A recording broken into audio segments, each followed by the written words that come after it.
In the shadows where truth and tales intertwine, we find the thrilling, the chilling, the downright spine-tingling.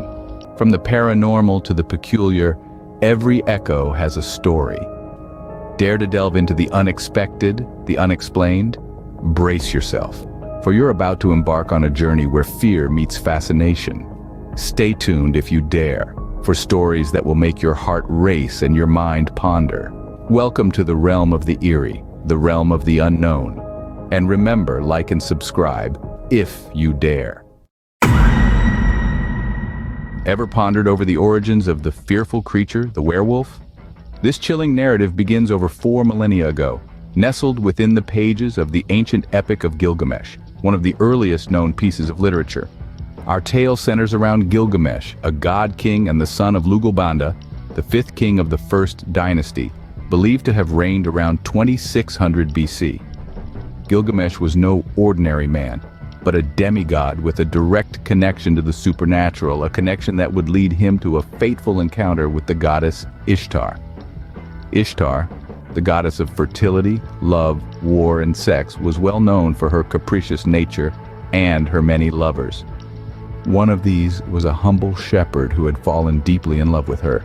He would leave bountiful offerings at a shrine on a mountainside, trying to win her favor. At first, the arrogant Ishtar played along, encouraging the shepherd's devotions. But as time passed, she grew bored with his repeated offerings and his unending affection. In a cruel twist of fate, Ishtar transformed the shepherd into a wolf, a creature despised and feared by his fellow men. His own hounds, not recognizing their master, tore him to pieces. Now, why is this shepherd's tale important to our story? Because it's the first written account of a man being transformed into a wolf. But the question remains, can he truly be considered a werewolf?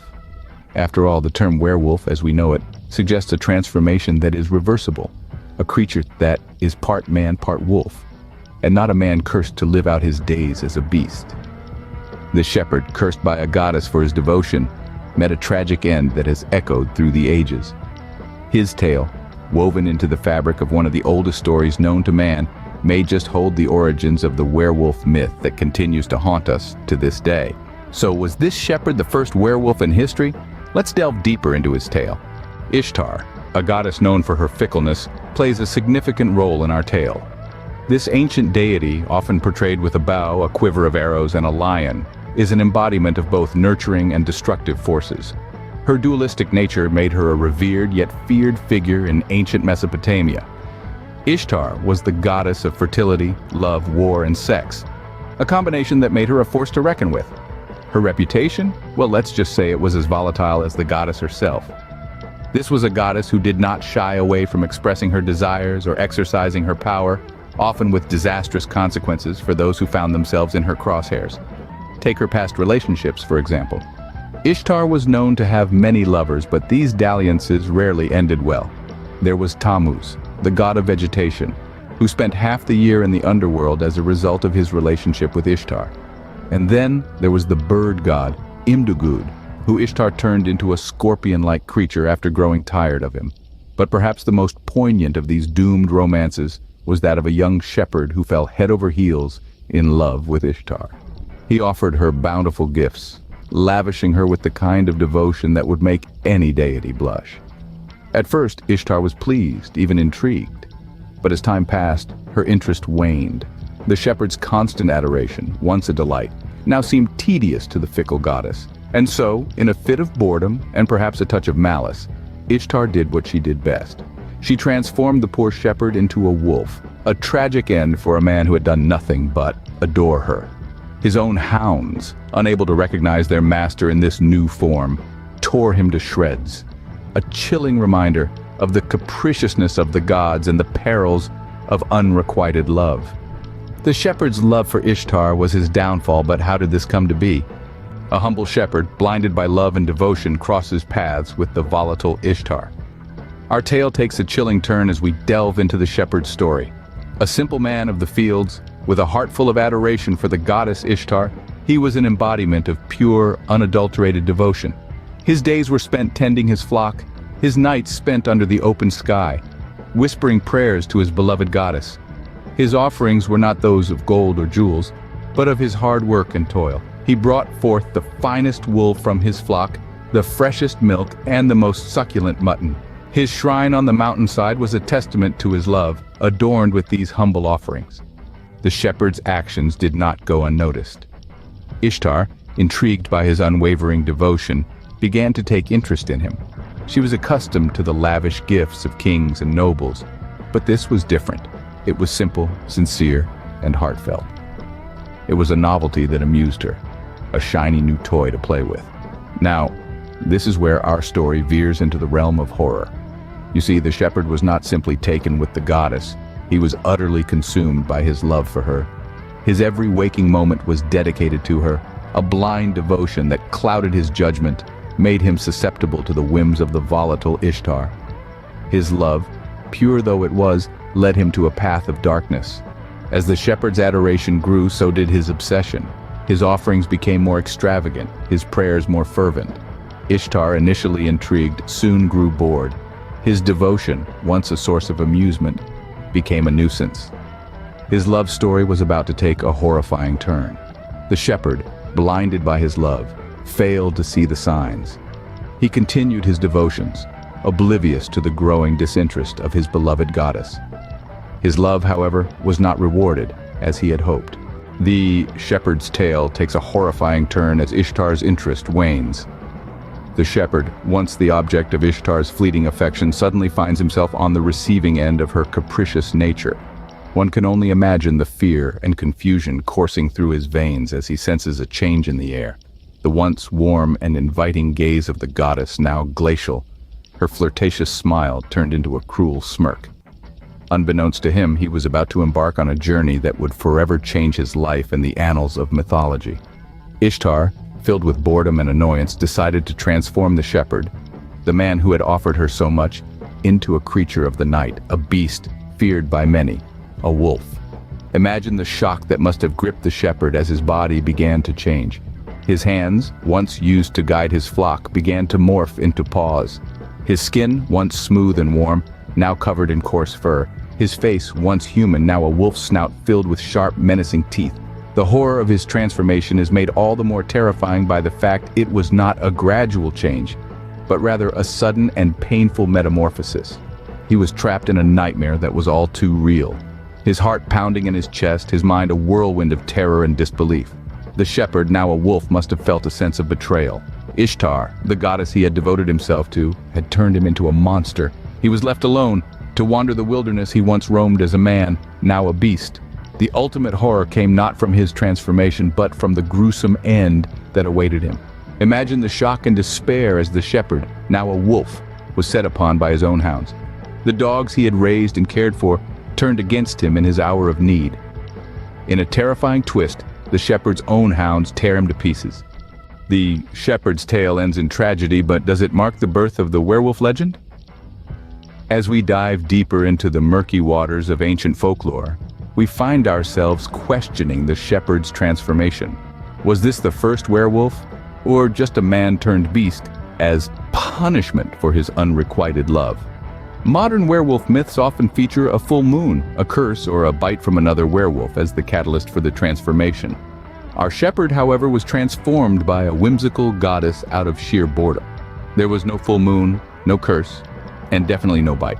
Yet there are striking similarities between the shepherd story and the werewolf tales we've come to know. The transformation into a beast is the most obvious one. But there's more. In many werewolf stories, the man-turned-wolf retains no memory of his human life and often ends up hunted by those he once knew. The shepherd, too, was hunted and ultimately killed by his own hounds, a grim parallel to the fate of many a werewolf in horror lore. In addition, the theme of punishment is prevalent in both narratives. In the modern myth, the werewolf is often depicted as a tragic figure, cursed for some transgression or unfortunate circumstance. The shepherd's transformation can also be seen as a punishment, a divine retribution for his relentless and unreciprocated devotion. So was the shepherd the first werewolf? It's hard to say. His transformation was different from the ones we're familiar with, yet his story shares strikingly similar themes with the werewolf myths of today. Perhaps the shepherd's tale was an early seed, a primordial echo of the werewolf stories yet to come. Or maybe it was just a standalone tale. a stark warning of the dangers of unrequited love. The shepherd's unfortunate fate serves as a chilling reminder of the dangers of unrequited love and perhaps the birth of the werewolf legend.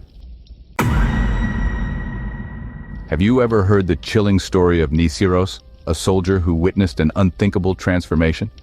This tale begins with Nisiros, a man of courage and strength, journeying to a distant city. He was not alone, for by his side was a companion, an acquaintance whose true nature was as yet unknown to him. Their path, winding and long, led them through landscapes of mystery and silence. As the sun began to dip beneath the horizon, casting long shadows upon their path, they found themselves in the vicinity of an old, forgotten graveyard. An eerie silence hung in the air, interrupted only by the distant hoot of an owl or the rustling of dry leaves under their feet. It was here that they decided to pause, to rest their weary bodies before continuing their journey under the cold gaze of the moon. Little did Nisiros know the graveyard would be a stage for an event that would chill his bones. As the moonlight shone over the graveyard, Nisiros's companion committed an act both disrespectful and bizarre. A chilling silence fell over the scene, broken only by the man's wicked laughter echoing in the night. Each chuckle was filled with an eerie sense of delight, a twisted merriment that could only belong to one who had completely lost touch with reality, or was about to. His actions grew stranger as he began to create a circle around himself, not with chalk or salt, as one might expect in a tale such as this, but with urine, an act so brazen, so utterly revolting it would have been comical if not for the palpable dread that began to permeate the air. Then, with a suddenness that left Nisiros reeling, the man began to rip off his clothes, the fabric tearing as if it were paper. He stood there, stark naked under the pallid glow of the moon, his laughter now a distant memory replaced by an eerie stillness. And then, the unthinkable happened. In the blink of an eye, the man was no more.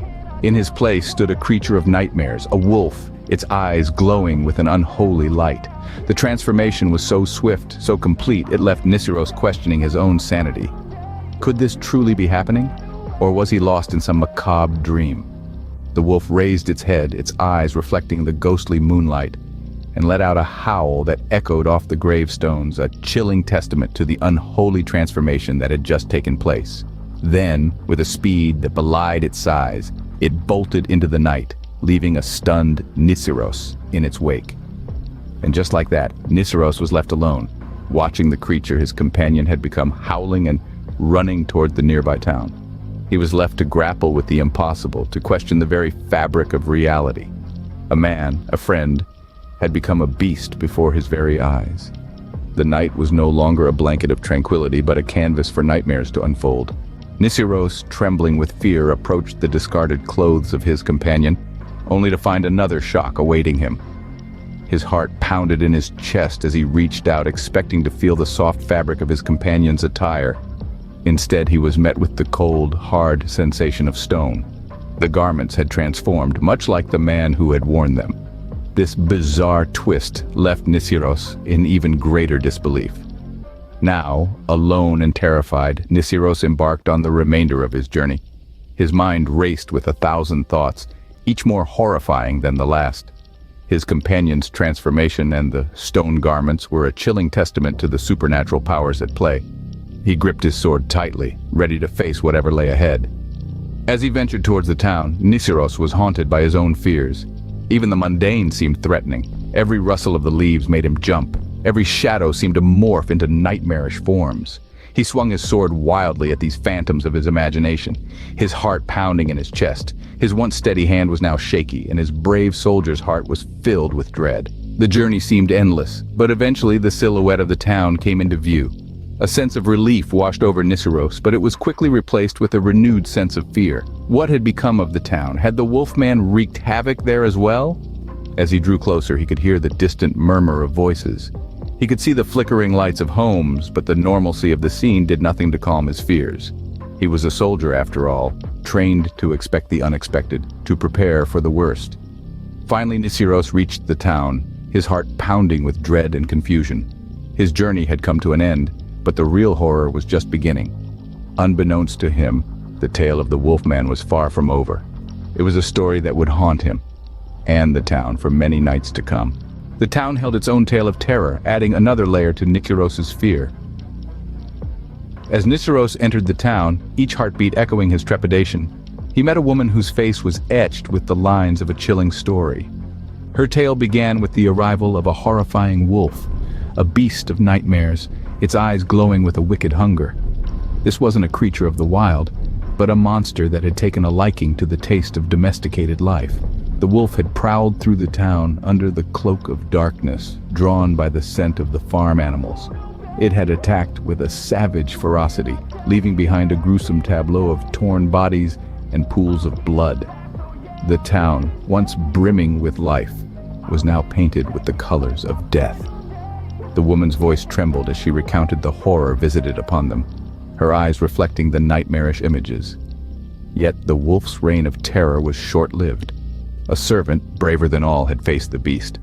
Armed with nothing but a simple spear and the courage steeled by desperation, he had driven the weapon through the wolf's throat, silencing its howls forever. The town breathed a sigh of relief. Their nightmare was over, the terror extinguished by the servant's bravery. As the woman concluded her tale, Nikiros was left to grapple with a chilling realization. The horrifying wolf, the beast that had brought terror to the town, was none other than his companion. The man who had laughed wickedly, drawn a circle of urine around himself, and then transformed into a wolf, was the same beast that had met its end at the hands of a brave servant. Nikiros was left to ponder the terrifying truth. His companion, the wolf, was no more. His friend's clothes turned to stone were a grim reminder of his fate, a testament to the horror of the night. The town's tale of terror was now his own, a chilling narrative that would forever haunt his dreams. This ancient tale, as chilling as it is, holds deeper meanings within its narrative. As we delve into the depths of this story, we unveil layers of ancient customs, beliefs, and superstitions. The tale of Nikiros and his companion is far more than a simple horror story. One of the central themes is the supernatural punishment for urinating in a graveyard. In ancient Roman times, graveyards were sacred grounds, a place of respect and reverence. Any violation of this sanctity, such as relieving oneself, was seen as a grave insult to the spirits of the dead. This act of disrespect was believed to invoke a supernatural retribution. In the case of Nikiros' companion, his irreverence in the graveyard led to a grotesque transformation into a wolf, a beast often associated with savagery and darkness. This transformation itself is a form of retribution. Stripping off his clothes, the companion reveals his true, animalistic nature, a stark contrast to the civilized facade he wore as a man. His laughter, wicked and cruel, signifies his disregard for the sanctity of life, both human and animal. His circle of urine, a gesture of contempt, completes his transformation from man to beast. The subsequent turning of his discarded clothes into stone signifies the irreversible nature of his transformation, a permanent change from human to beast. The horror that Nikiros experiences, his fear of shadows, and his violent reaction to them, depicts the psychological impact of this incident. It shows how an act of disrespect towards the dead can lead to a chain of horrific events, leaving scars not only on the physical world but also on the psyche of those involved. The tale ends on a grim note, with the wolfman meeting his end at the hands of a servant, a symbol of the societal order reasserting itself over the chaos unleashed by one man's disrespect. The tale of Nikiros and his companion serves as a warning, a lesson, and the first known werewolf story of its kind. Imagine, if you will, the shrouded mystery of the woods under the cloak of night. In the heart of the wilderness, where the moonlight barely trickles through the dense canopy, an unsettling silence hangs heavy. A symphony of nocturnal life is ominously missing. There is no chirping of crickets, no rustling of leaves under the scurrying paws of small creatures. Even the wind seems to hold its breath, as if the forest itself is waiting, watching. In the midst of this void of sound stands our protagonist, a ranger, a seasoned professional, well acquainted with the quiet of the night, and yet this silence feels different. It's a silence that makes your skin prickle, a silence that feels like a predator stalking its prey. He's seen things in these woods that would make a lesser person's blood run cold. But tonight it's the nothingness that frightens him. His boots crunch on the frost-kissed grass as he moves, the sound amplified by the quiet around him. He pauses, listening, straining his ears for a sign, a hint of what's to come. His heart pounds in his chest, each beat echoing in the silence. The air is thick with tension, the kind that precedes a storm, the kind that makes the hair on your neck stand on end. He is alone, or so it seems.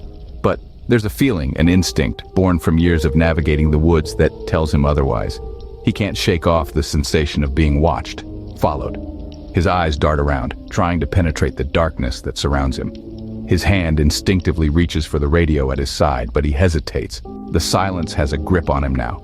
Every fiber of his being is on high alert. He knows these woods, knows them like the back of his hand. They are his domain, his sanctuary. But tonight they feel alien, hostile even. He's a stranger in his own home, a prey in a predator's lair. In the heart of the darkness, the ranger's instincts kick in. Something is not right. In the chilling stillness, a discordant symphony of strange noises begins to unfold. It's as if the woods themselves have come alive in the darkness, each rustling leaf whispering secrets to the night. The ranger pauses, his heart pounding in sync with the distant hoot of an owl, a lone sentinel in the enveloping blackness. The soft crunch of leaves underfoot seems to echo around him, transformed by the unseen landscape into a monstrous growl. A sudden snap of a twig to his right sends a jolt of fear through him. He freezes, his breath hitching in his throat. There's a chill in the air that has nothing to do with the season. It's the icy touch of dread, the first whisper of danger yet unseen. The noises grow louder, more insistent. A low guttural growl rolls through the darkness, wrapping around him like a shroud. The ranger swallows hard, his mind racing. It's a sound he's heard before, but never in the pitch-black wilderness. Never when he's alone. He tries to dismiss it, to convince himself it's simply the product of an overactive imagination. But the noises persist, each one a chilling reminder of his vulnerability. The rustling leaves become a stalking predator. The snapping twigs, the footsteps of an unseen enemy. The growls grow louder, closer. They're not the distant echoes he first thought, but the menacing snarls of a creature lurking in the shadows. The ranger's breath comes in shallow gasps, his pulse pounding in his ears in a frantic rhythm that drowns out the whispers of the forest. His instincts scream at him to flee, to escape the unseen terror that stalks him in the darkness. But he's a ranger, a guardian of these woods. He forces himself to stand his ground, to confront the fear that gnaws at his courage. But as the growls grow closer, his resolve crumbles. The fear is no longer a whisper, but a deafening roar that drowns out all reason. His heart pounding, the ranger could no longer deny the undeniable. He was not alone. Suddenly, the ranger feels an unseen presence closing in. The hunt has begun. There's a palpable shift in the atmosphere, a change that sends a chill down his spine. The silence of the woods is shattered by the sound of something large, something heavy, moving fast through the underbrush. His heart pounds in his chest like a war drum, the rhythm of fear. He knows he's not alone anymore. He starts running, feet pounding against the forest floor, the sounds of pursuit echoing in his ears. The noise is a terrifying symphony. The snapping of twigs, the rustling of leaves, the heavy thud of whatever is chasing him. Each sound is a chilling reminder that he's the prey, that something is closing in on him with relentless determination. The ranger throws a look over his shoulder, but the darkness of the night is a veil, hiding his pursuer from sight. Yet he can feel it, its presence a looming shadow that sends shivers down his spine. He can hear it, the heavy breathing, the low growls, the thunderous footfalls. Whatever it is, it's big, it's fast, and it's right on his heels. His lungs burn with the effort. His heart feels as if it's about to burst out of his chest. But he can't stop. He can't slow down. Every instinct screams at him to keep running, to put as much distance as he can between himself and whatever is chasing him. Fear turns into terror, the kind of terror that freezes the blood in your veins, that makes your heart pound so hard it feels like it might burst. He's trapped in a nightmare, running for his life in the darkness, chased by an unseen predator. But then, up ahead, he sees it, a cave, a chance for safety, a place to hide. With the last of his strength, he makes a desperate dash for it. The cave is his only chance, his only hope. He rushes inside, the darkness swallowing him whole. In a desperate bid for survival, he takes refuge in a nearby cave. As he catches his breath in the darkness of the cave, the ranger realizes the horrifying truth. A shiver of dread courses through his veins as the pieces of this terrifying puzzle fall into place. In the hushed stillness of the cave, he becomes acutely aware of the distinct absence of the creature that had been relentlessly pursuing him. It's then that the realization hits him like a cold wave. He's not simply hidden from the predator, he's wandered straight into the belly of the beast, the predator's lair. His heart hammers against his chest with a primal fear as he absorbs the implications. The chase, the fear, the adrenaline. It had all been part of a sinister game. Every snarl, every rustle in the underbrush, every snap of a twig under a heavy paw. They were not just the sounds of pursuit, but the calculated maneuvers of a predator herding its prey.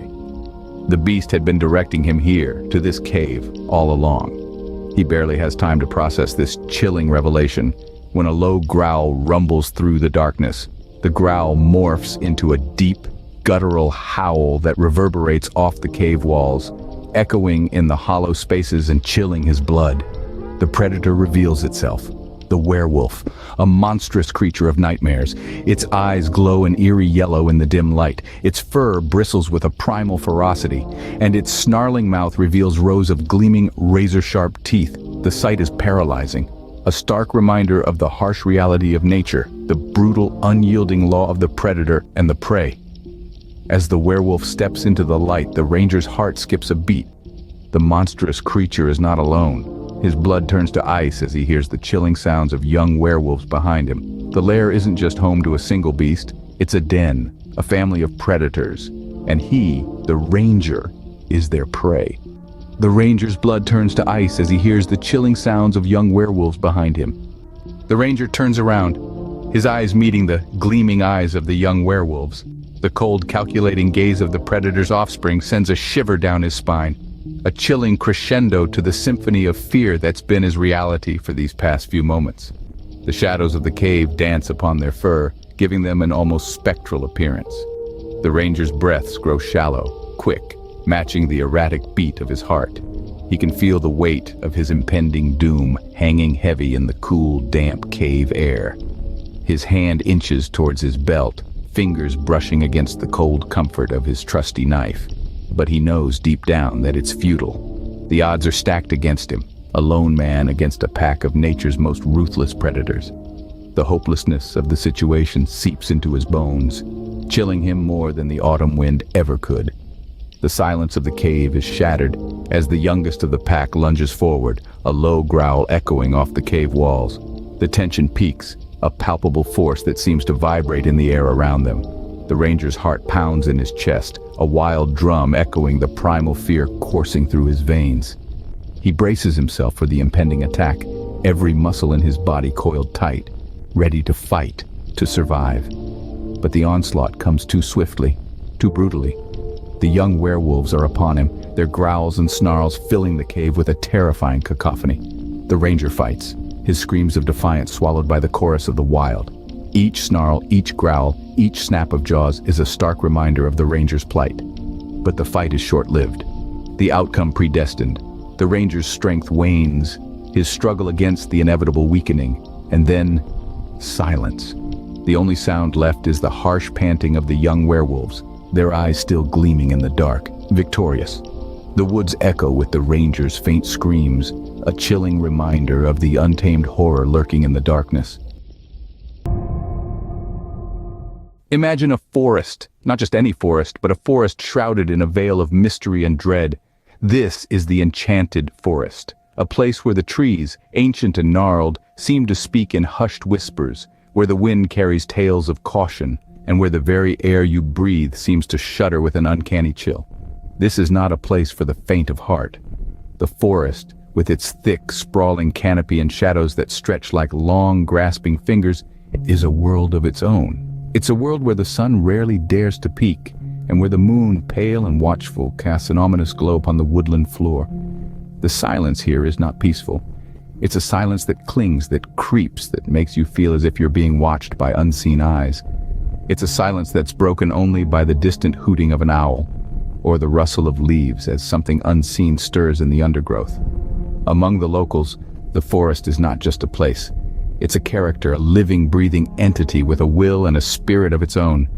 They speak of it in hushed tones, trading tales of those who ventured too deep and were never seen again. And yet, despite the warnings, despite the chilling tales, there were those who dared to venture into the heart of the forest.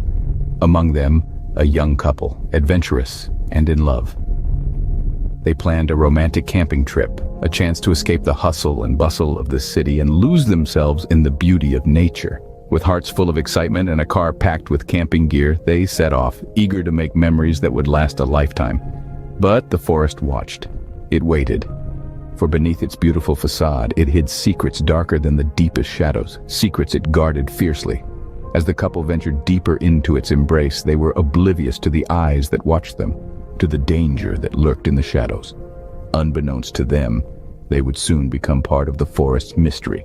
The couple arrived, their spirits high, their hearts filled with love and adventure. With the rustling leaves as their orchestra and the chirping birds as their choir, they set up their camp under the watchful eyes of the ancient trees.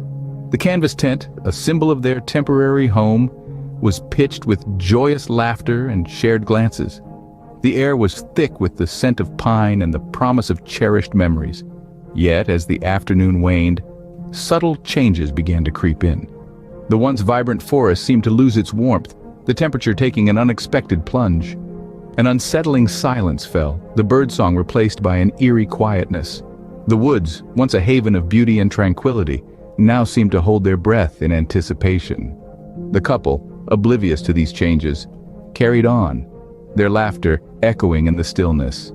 But as the sun disappeared, the forest seemed to come alive with an unspeakable terror. The night was dark, the air was cold, and the forest was alive with sounds that did not belong. It was a symphony of the strange and unexplained, a soundscape that chilled the bones and pricked the senses. A sudden rustling of leaves erupted from the dense thicket nearby.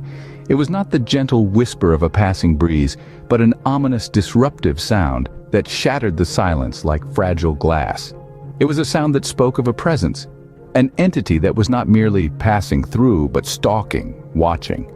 Then came the low growl, a guttural, primal sound that seemed to echo from the very bowels of the earth.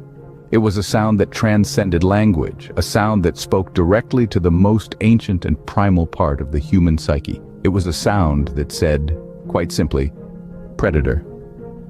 In the darkness, two eyes glowed like twin moons, casting an eerie luminescence that painted the surrounding trees in shades of ghostly silver. They were not just eyes. They were gateways to a world of savage hunger and untamed power. The couple stood frozen, their hearts pounding like tribal drums in the silent night. Fear, that most basic and primal of emotions, held them in its icy grip. It was not just the fear of the unknown, but the fear of the known. The realization of what those eyes, that growl, represented. The werewolf was no longer a story told around a campfire to elicit shivers of delight and terror. It was real. It was standing right before them, a testament to the untamed wilderness of the forest and the primal terror of the night. In the face of such terror, their love and courage would be put to the ultimate test. It was a test not just of their physical strength and survival instincts, but of their emotional bond and the strength of their love for each other. Fear gripped them as they ran, the monstrous howls echoing in the darkness behind them. Each pounding heartbeat seemed to match the rhythm of their frantic footsteps, a morbid symphony of survival. The woods, once a haven of tranquility, had transformed into an arena of terror, and they were the unwilling participants. Their breaths came in ragged gasps, the cold air biting at their lungs. The once serene forest was now a labyrinth of shadows, each tree a possible harbinger of their doom. The couple ran, their minds a whirl of panic and fear, their bodies screaming for respite. But there was none to be found. Behind them, the werewolf pursued relentlessly. Its howls were a terrifying serenade that echoed through the night, a chilling reminder of the deathly pursuit. Its eyes glowed with a ferocious intensity, its hunger palpable. The beast was relentless, its pace unwavering, its determination chilling. The couple's desperate attempts to escape were fueled by sheer terror. They stumbled over roots, their bodies bruised and battered, but they didn't dare slow down. Each rustle of leaves, each snap of a twig amplified their fear, driving them forward. The eerie glow of the moon only served to cast monstrous shadows that danced around them, heightening their terror. Their hearts pounded in their chests, the adrenaline coursing through their veins, providing a temporary reprieve from the exhaustion. They had to keep going, had to keep running. Their survival depended on it. Every instinct told them to run, to escape the grotesque nightmare that was all too real. In the distance, they could see the soft glow of their campfire, a beacon of hope amidst the darkness. But the howls grew louder, the beast was closing in. Time seemed to slow down, each passing second an eternity. They ran, knowing not where they were headed, only that they had to escape the beast. The forest swallowed their desperate cries, the chilling howls a haunting echo that lingered long after they had vanished into the inky darkness. When dawn broke, the forest was silent once more, the couple nowhere to be found. The pallid light of the early morning sun spilled through the towering trees, casting long shadows that danced eerily with every rustle of the leaves. The rangers arrived, their boots crunching on the carpet of fallen leaves, their breaths misting the autumn air. They were seasoned men and women, accustomed to the unpredictability of the wilderness, yet the sight that greeted them at the campsite was one that would etch itself into their memories. The couple's camping gear lay scattered like the remnants of a ghostly banquet. The tent, once a sanctuary of love, was now a canvas of terror, ripped and shredded, a silent testament to the night's horrifying events. The fire pit was cold, the ashes whispering tales of a romantic evening that had turned into a nightmare. The rangers began their search, their hearts heavy with foreboding. They combed through the dense undergrowth, their voices echoing through the forest, calling out the couple's names. But the forest, like a cryptic sphinx, held its secrets close. The silence was unnerving. It was as if the forest was holding its breath, its creatures hushed. The wind itself seemed to have ceased its whispering. Even the babbling brook nearby had reduced to a mere trickle, as if mourning the loss of two souls. Days turned into weeks, weeks into months. Seasons changed, the leaves fell, the snow came, and then the buds of spring. The rangers, the couple's families, the local townsfolk, they all waited for answers that never came. The forest remained silent, its eerie tranquility undisturbed. The investigation was eventually called off. The couple's pictures faded on the missing person posters, their names slowly forgotten. Yet the rangers who had searched for them, the families who had wept for them, they knew that the forest had claimed them. The wilderness, in its primal and savage beauty, had swallowed them whole. The couple was never seen again, their fate forever lost in the depths of the forest. The forest remains, its secrets untold, its mystery deepening with each passing day. The couple's vanishing is an enigma that chills the bones of the locals, fostering a fear that lingers like a dense fog. Whispers of the couple's fate echo through the town, fueling a curiosity that is as terrifying as it is compelling. The questions remain unanswered, the pieces of the puzzle lost in the vast, unyielding wilderness. The absence of the couple has become a void filled with theories, speculations, and the enduring legend of the werewolf. The tale of their encounter with the beast has become a chilling bedtime story, a cautionary tale whispered around flickering campfires. The forest, with its towering trees and whispered winds, stands as a silent sentinel over the mystery. It guards its secrets well, its shadows filled with the unknown. And so, the forest waits, its eerie silence a haunting invitation to those daring enough to uncover its secrets.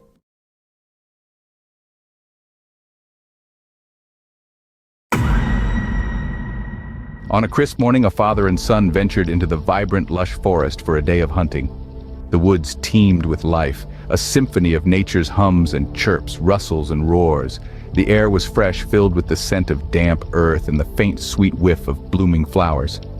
The father, a seasoned hunter, and his son, on the brink of manhood, moved stealthily through the undergrowth, their eyes scanning the verdant surroundings for a sign of their quarry. The father's strong voice broke through the forest sounds, coaching his son, passing down years of wisdom and experience. The son listened intently, his eyes bright with excitement and anticipation, his heart pounding with the thrill of the adventure. Their laughter echoed through the trees, a testament to their bond, the shared joy of this father-son ritual. The son, eager to prove his mettle, held his weapon with a mix of nervousness and determination. The father, watching his son's growing confidence, felt a surge of pride. This was a rite of passage, a moment that would forge a deeper bond between them. As the day wore on, they continued their journey deeper into the woodlands, their footsteps muffled by the thick carpet of leaves. The sun played hide and seek among the towering trees, casting long, dancing shadows that seemed to come alive with every rustle of the wind. The forest, once a haven of tranquility, began to stir with the whispers of the unseen. Suddenly, the sun spots a figure moving in the distance. His heart leaps. He turns to his father, his eyes wide with excitement. The father nods, a silent encouragement. The son takes a deep breath, steadies his shaking hands, and lifts his weapon. His father's words echo in his mind, guiding him. He takes aim, the figure in his crosshairs. The forest holds its breath. In the hush of the moment, the son squeezes the trigger. The shot rings out, echoing through the forest. "I think I got it," the son exclaims, his voice filled with triumph and exhilaration. His father claps him on the back, a proud smile on his face. The normal day in the woods suddenly is not so normal anymore.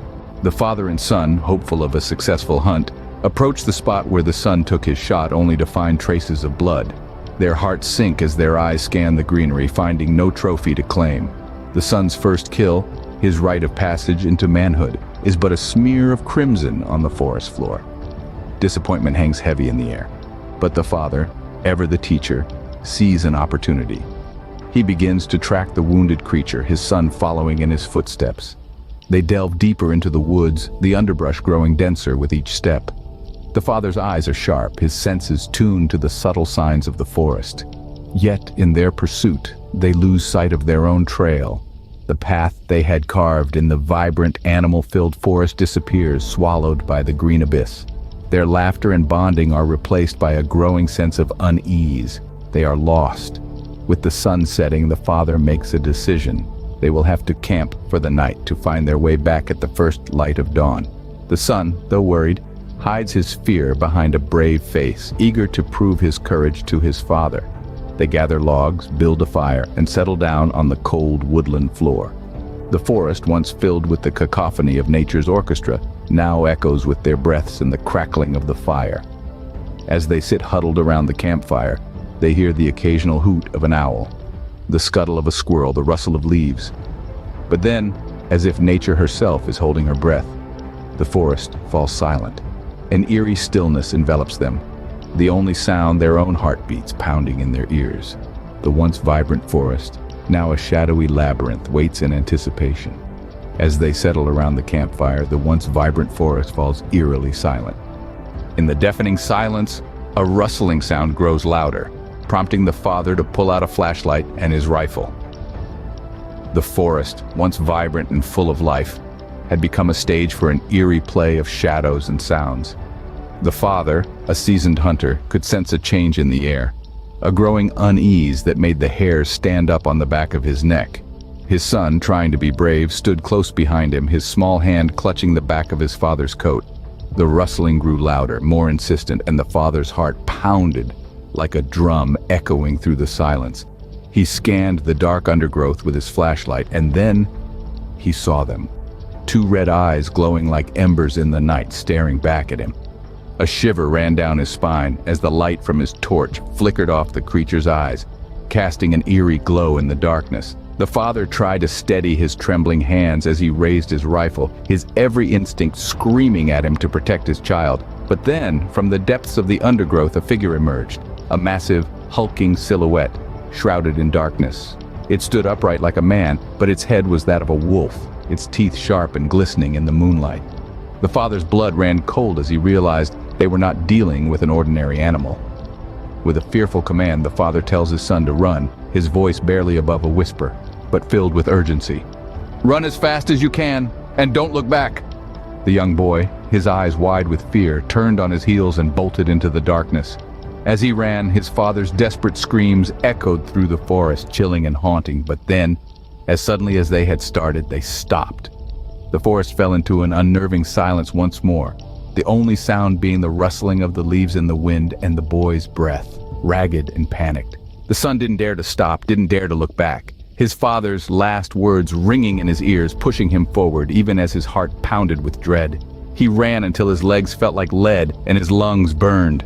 The last thing he heard before everything went silent was his father's screams fading into the night. Exhausted and scared, The son hides up a tree for the night, witnessing the werewolf's search and eventual departure. His heart pounds against his chest like a drum, a terrifying rhythm echoing in the silent, pitch-black forest. The night is a symphony of horrors, every rustle, every snapped twig intensifying the terror of its solitude. His young mind spins tales more terrifying than the last, each one punctuated by the sound of his own breath. A harsh reminder of the grim reality he faces. With the first light of dawn, hope rekindles in his heart. The night's terrors recede with the darkness, leaving him with a new challenge. Survival. He must find his way out of the labyrinthine forest, a task easier said than done. The forest seems to shift and change with every step he takes, each path leading him deeper into its heart. But he's not the same boy who entered the woods with his father. He's a survivor, a fighter, and he won't give up. Summoning every ounce of courage, he pushes through the undergrowth, his senses hyper-aware of every sound, every movement. He navigates fallen logs and treacherous slopes, driven by a single-minded determination to live. His fear of the unknown is now a fear of the known, the monstrous creature that lurks in the shadows, a constant reminder of his father's fate. His perseverance pays off as he stumbles upon a well-worn trail, a lifeline snaking its way through the dense forest. Joy surges through him, a spark of triumph in the face of adversity. He's made it, he's survived the night against all odds. Just as relief washes over him, he comes across a family hiking on the trail, a beacon of normalcy in an otherwise nightmarish ordeal. He's safe now, or so he believes. Little does he know the horror has only just begun. Guided by the family, the son starts his journey back to civilization, unaware of the horror that is about to unfold. As they march on, the son's steps grow heavier, his breaths becoming more labored. The mother, trailing behind, spots something odd. A tear in the boy's shirt reveals a set of 4 deep scratches etched across his back. The sight is unsettling, but she dismisses it as a consequence of his desperate escape through the dense woodland. The path winds on, the forest whispering around them. 45 minutes pass in what feels like an eternity. The sun, suddenly, grinds to a halt. Concerned, the family steps forward, asking if he's okay. Yet, their words hang in the air, unanswered. The son slowly turns and their hearts freeze. His eyes, once full of fear and innocence, now glow with a chilling blood-red hue. His teeth, now unnaturally pronounced, gleam in the dappled sunlight. A guttural growl rumbles deep within his chest. His gaze never wavering from the family. The air grows thick with terror as the sun lunges at them, an animalistic snarl tearing from his throat. In the ensuing chaos, the family stumbles back, their screams swallowed by the dense forest. The son, or whatever he has become, is a blur of movement, a terrifying force of nature. The family's desperate pleas for mercy echo through the trees, a haunting melody to the son's transformation. Then, as abruptly as it started, it ends. The forest falls silent, the family and the son, nowhere to be seen. The unsettling silence stretches on, filling the air with a palpable sense of dread. The once vibrant forest now stands as a grim monument to the horror that unfolded within its depths. Have you ever heard a tale so chilling it makes your blood run cold? A tale that begins not with a once upon a time, but in a time that was. A time when the moon was full and the woods were a symphony of strange and eerie sounds. Amidst this symphony, a group of native warriors found themselves in a situation that would send shivers down the spine of the bravest souls. These were not ordinary warriors. They were men of courage, men of strength, men who had faced the fiercest predators and emerged victorious. But what they found in these woods was something they had never encountered before, something monstrous, something that tore apart the largest animals with terrifying ease. The woods were strewn with carcasses, ripped apart with a ferocity that was alien to them. The warriors began to sense a presence, an entity, a beast unlike anything they had ever known. It was a predator, yes, but not one they recognized. It was something large, something powerful, something savage. It was a beast that hunted not for survival, but seemingly for the sheer joy of the kill. The warriors, despite their unease, pressed on. They were driven not just by duty, but by a burning desire to protect their tribe, their people, their home. They knew they had to find this beast, this monster that was ravaging their land. And so, they ventured deeper into the woods, their hearts pounding, their senses alert. Every rustle of the leaves, every snap of a twig, every shadow that moved, it all added to the mounting tension, yet they pushed forward, their resolve unbroken, their spirits undeterred. Their journey took them through landscapes that changed from dense woods to rocky terrains, their path marked by the trail of carnage left behind by the beast. As they moved further, the air grew colder, the silence more deafening. The Boy Scouts, listening to this tale, felt their hearts pounding in their chests. Their eyes widened, their breaths hitched. They were gripped by a fear they had never known, yet a curiosity that was equally strong. The Boy Scouts, filled with fear and curiosity, urged the adult to continue the tale. Unbeknownst to them, the chief's son, eager to prove himself, ventured deeper into the forest, tracking the beast. His heart pounded with anticipation, his eyes gleamed with determination, and his spirit never wavered. The son, alongside 3 other brave warriors, began their perilous journey, each step echoing their resolve. They followed a trail of carnage, a macabre testament to the beast's monstrous appetite. And it was not long before they stumbled upon a footprint. It resembled a wolf's paw, yet it was thrice as large, an ominous sign of the creature they pursued. The sight sent chills down their spines, a chilling reminder of the formidable foe they were about to face. Yet the son, fueled by his desire to prove his worth, pressed on, his courage unwavering in the face of such terror. His companions, although fearful, could not abandon their friend. Their loyalty and camaraderie compelled them to follow him into the unknown. As they ventured further, the forest started to morph around them. The trees grew denser, the terrain more treacherous, and the atmosphere heavy with an eerie silence. Yet, they pressed on, their resolve unbroken, their spirits undeterred. After what seemed like an eternity, they reached a clearing, a hidden oasis nestled deep within the heart of the forest. It was a sight to behold, a serene sanctuary untouched by the horrors that lurked beyond its borders. The oasis was adorned with exotic flowers, their vibrant hues adding a splash of color to the otherwise monochrome landscape. At the center, a beautiful waterfall cascaded down, its soothing melody offering a brief respite from their arduous journey. The warriors, captivated by the sight, momentarily forgot their quest. The son, however, remained vigilant, his eyes scanning the surroundings, his senses heightened. He knew they were close, he could feel it in his bones. It was just a matter of time before they would come face to face with the beast.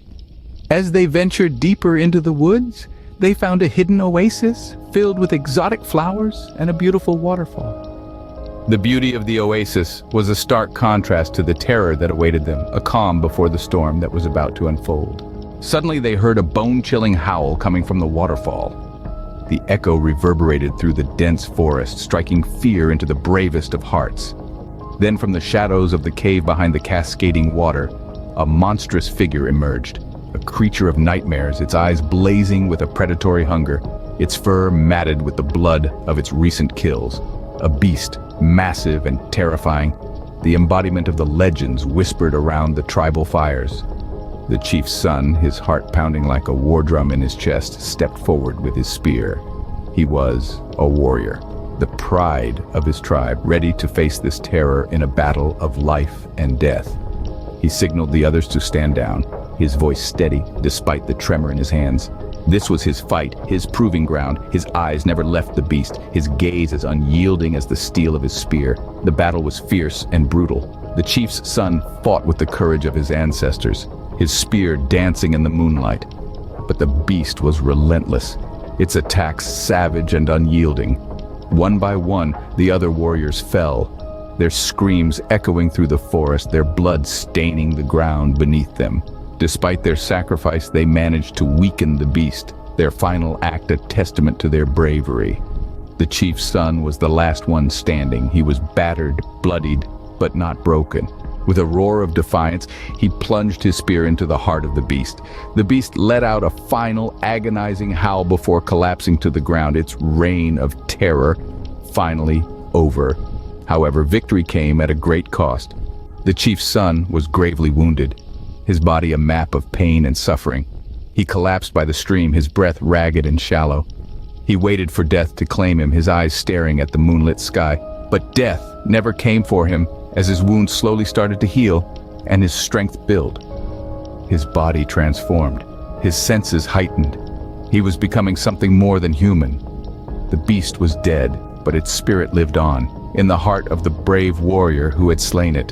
What the son didn't realize was, his senses were becoming more acute, to the point where he could see as clear as day in the night and knock down a tree with one hit. His senses, heightened to an unimaginable degree, were not the only changes he began to notice. A primal urge started to grow within him, a thirst that was not quenched by water or food. The taste of blood, once a revolting notion, started to become an irresistible craving. His body started to change too.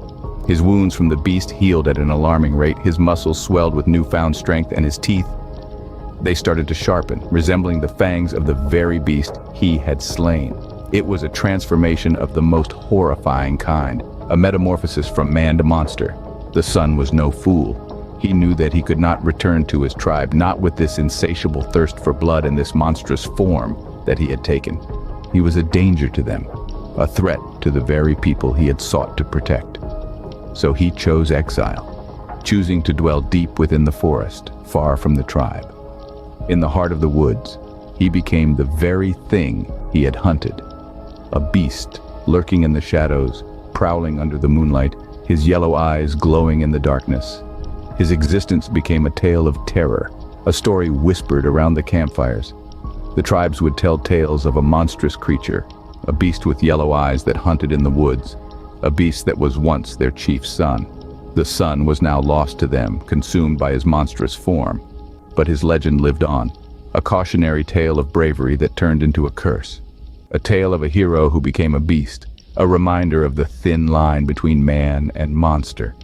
The tribes believed the beast to be the chief's son, cursed to forever roam the woods. And that's the tale of the beast, the chief's son turned monster. But remember, it's just a story.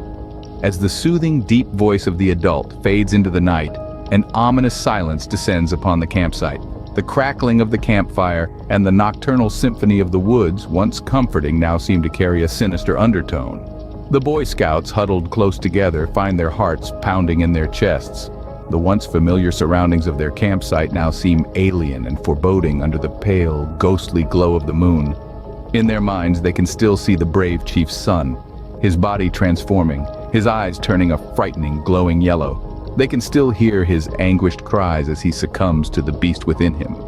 The story may have ended, but the terror it has instilled continues to linger, casting long, menacing shadows on their young hearts. The adult looks at the young faces before him, their eyes wide with fear, their bodies rigid with anticipation. He sees their quickened breaths, their trembling hands. An eerie satisfaction fills him as he realizes that he has successfully painted a vivid picture of the legendary yellow-eyed beast in their minds, a tale that they will remember for years to come, a tale that they will pass on to future generations, just as it was passed on to them. Suddenly, the sounds of the woods grow louder, more menacing. Every rustle of the leaves, every hoot of an owl, every whisper of the wind seems to echo the roars of the monstrous beast. The Boy Scouts clutch each other tighter, their eyes darting around in fear. The adult, however, remains unperturbed, a sly grin playing on his lips. But the real climax of the night is yet to come. As the adult's eyes turned yellow, the Boy Scouts gasped in horror.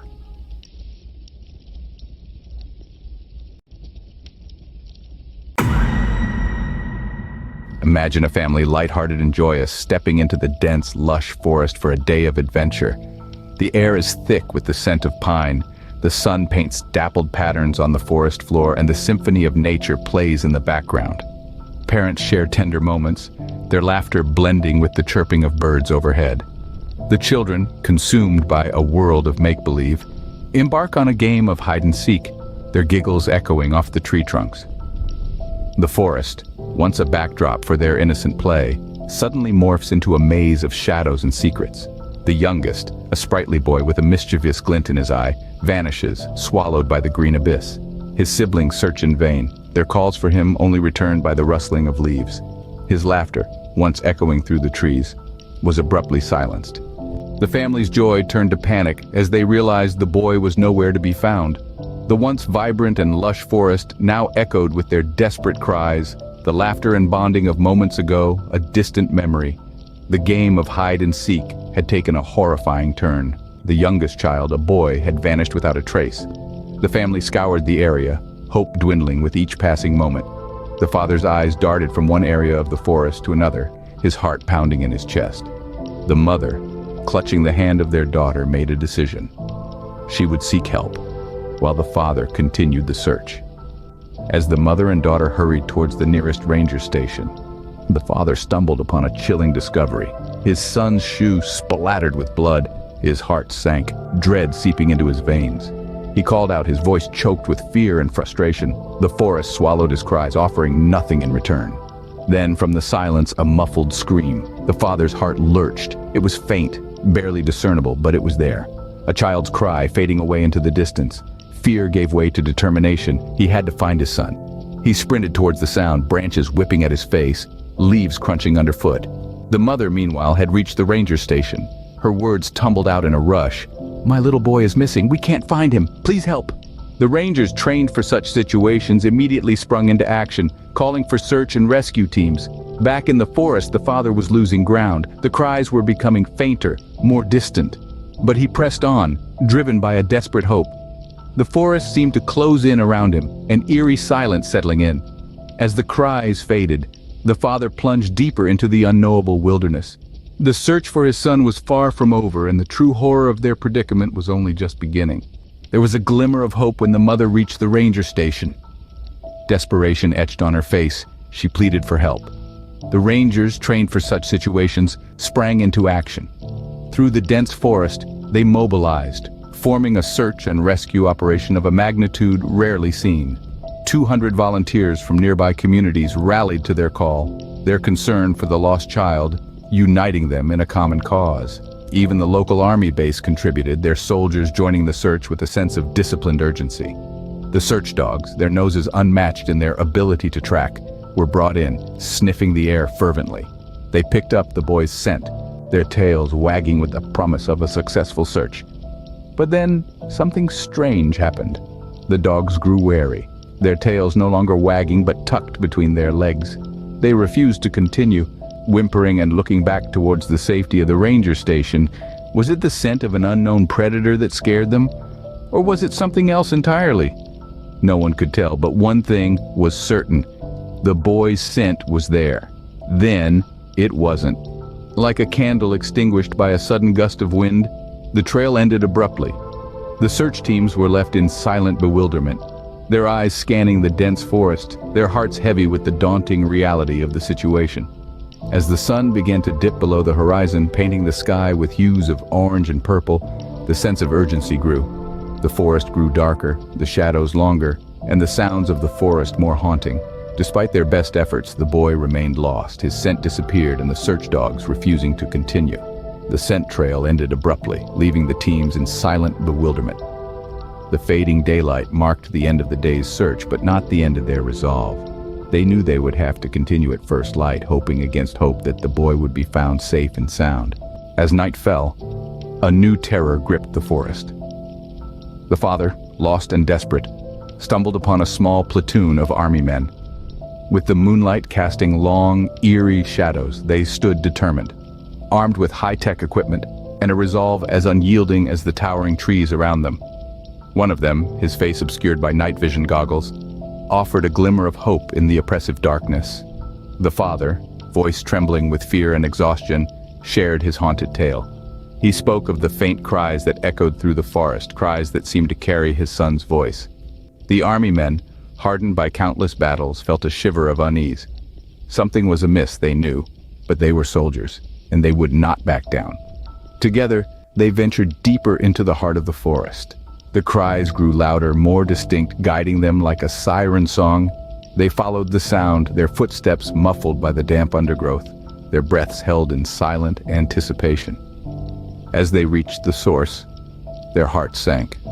No boy awaited them, only a small, blood-stained t-shirt, its fabric torn and tattered, a horrifying testament to the boy's plight. The father clutched the shirt, his hand shaking, tears glistening in his eyes. He looked up at the army men, their faces grim in the dim light.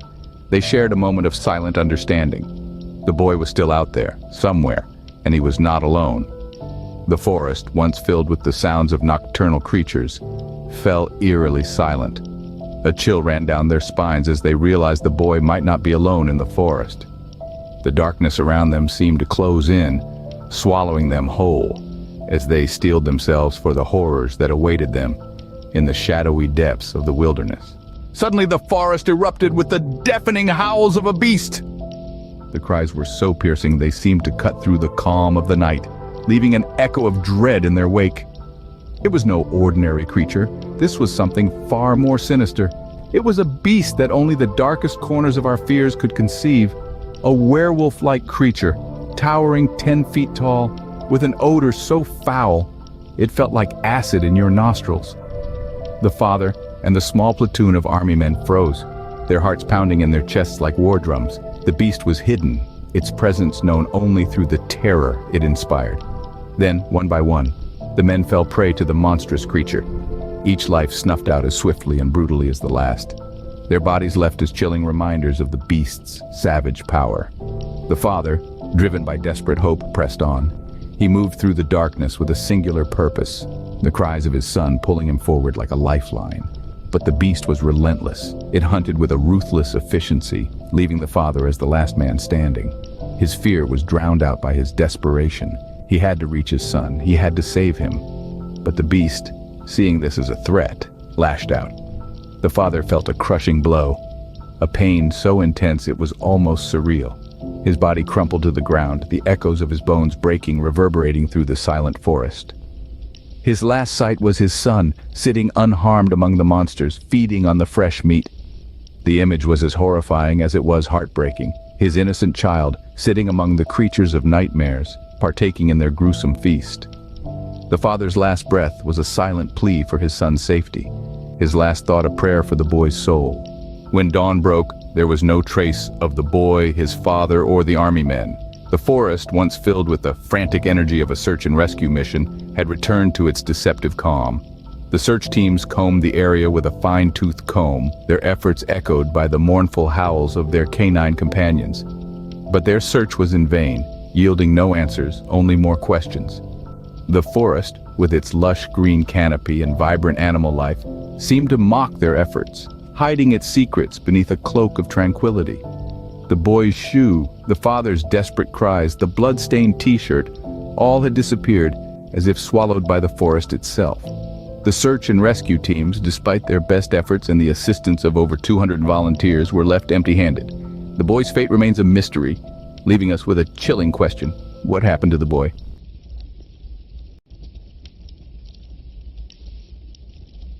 And so, our tale of the Campfire Horrors comes to an end.